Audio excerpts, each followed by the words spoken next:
کہتے ہیں کہ دشمن بھی ہو اور نسلی بھی ہو تو زندگی گزارنے کا مزہ ہی کچھ اور ہو جاتا ہے۔ السلام علیکم، کیسے ہیں میں ہوں آپ کے ساتھ عدنان، اور آج بہت ہی دکھ کے ساتھ یہ ویڈیو بنا رہا ہوں۔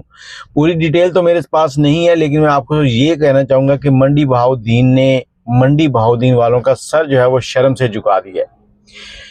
کہتے ہیں کہ دشمنیاں نسلوں تک چلتی ہیں، لیکن دشمن دار جو بندے تھے وہ دوسرے کی بیٹی کو اپنی بیٹی اور دوسرے کی بہن کو اپنی بہن سمجھتے تھے۔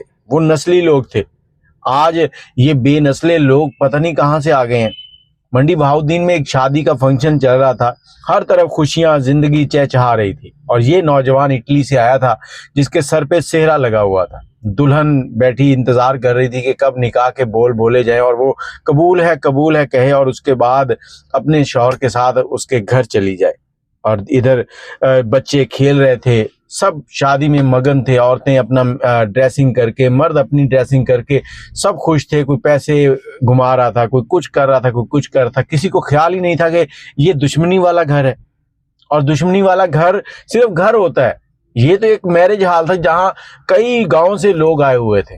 پھر اچانک سے ایک گولی چلتی، اور گولی کے بعد اندھا دھند ڈز ڈز ڈز کی آوازیں آنا شروع ہو جاتی ہیں، اور پھر پتہ ہی نہیں چلتا کہ کون مر رہا ہے کون جی رہا ہے۔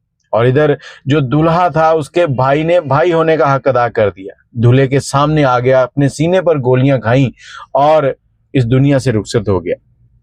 5 لوگ زخمی ہوئے، 2 لوگ جو ہیں وہ اس دنیا سے چلے گئے ہیں، اور ان لوگوں کی بھرپائی کوئی نہیں کر سکتا۔ لیکن سب سے بڑا داغ جو منڈی کے اوپر لگا، منڈی بہاؤالدین پہ، وہ یہ لگا کہ انہوں نے شادی والے گھر کے اندر فائرنگ کی۔ فائرنگ کرنی تھی، آپ کو کوئی لڑائی جھگڑا تھا، کہیں اکیلے روک کے سامنے سے مردوں کی طرح فائرنگ کرتے۔ اور اس میں ایک چیز اور کہی جا رہی ہے کہ وہاں کے جو ایم پی اے صاحب جی، ایم این اے صاحب جو ہیں، وہ بھی اس شادی ہال کے اندر بیٹھے تھے۔ جیسے ہی وہ اٹھ کے گئے، اس کے تھوڑی دیر کے بعد جو ہے یہ فائرنگ ہوئی ہے۔ کیا کوئی پراپر پلان چل رہا تھا، کوئی ریکی چل رہی تھی، کیا چکر تھا؟ اور یہ بڑا افسوسناک واقعہ ہے۔ اس کو سننے کے بعد ہر آنکھ جو ہے اشک بار ہے۔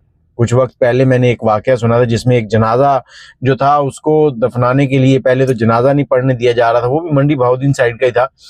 تو اس کے بعد جب جنازہ ہو گیا، مسجد میں بزرگوں نے کہہ کہا کہ جنازہ کرا دیا، تو پھر اس کو تدفین نہیں ہونے دی گئی، اور کہا گیا کہ پہلے ہمارا پیسہ رکھو، پھر ہم آگے بڑھنے دیں گے۔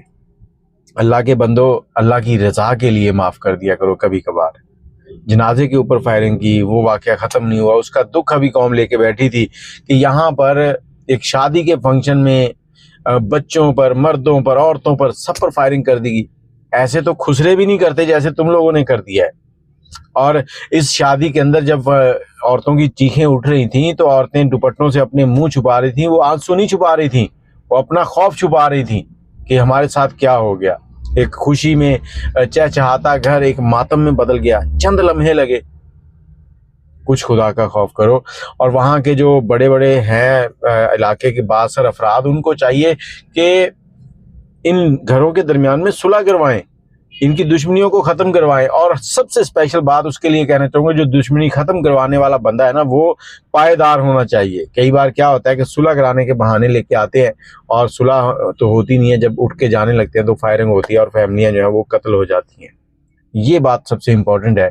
باقی آپ اپنی رائے ضرور دیجیے گا، اور میں اس وقت بس یہ دکھ کا اظہار ہی کر سکتا ہوں۔ اور جو لوگ اس دنیا سے چلیں گے، اللہ تعالیٰ ان کی مغفرت فرمائے۔ اور میں ان سے یہ کہنا چاہوں گا کہ آپ لوگ اس چیز کو ختم کر دیں، آپ ان کو معاف کر دیں جنہوں نے آپ کے ساتھ کیا ہے۔ ان سے قدرت خود بدلہ لے گی، اور جو قدرت انتقام لیتی ہے نا، وہ بڑا بھیانک ہوتا ہے۔ انسان کو منہ چھپانے کی جگہ نہیں ملتی۔ افسوس کے ساتھ